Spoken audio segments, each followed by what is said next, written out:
What if I did the opposite for 48 hours? In 2000, I was selling mass data storage to CEOs and CTOs in my first job out of college. When I wasn't driving my mom's hand-me-down minivan to and from the office in San Jose, California, I was cold calling and cold emailing.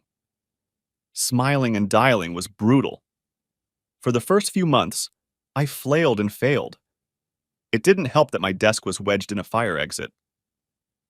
Then one day I realized something.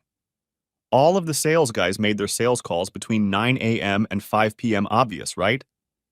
But that's part one. Part two. I realized that all of the gatekeepers who kept me from the decision makers, CEOs and CTOs, also worked from 9 to 5. What if I did the opposite of all the other sales guys, just for 48 hours?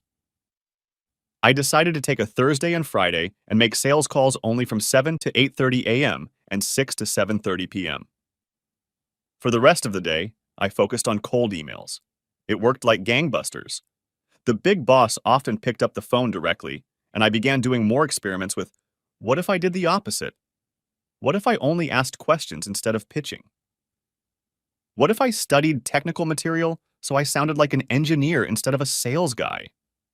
What if I ended my emails with, I totally understand if you're too busy to reply, and thank you for reading this far, instead of the usual, I look forward to your reply and speaking soon presumptuous BS?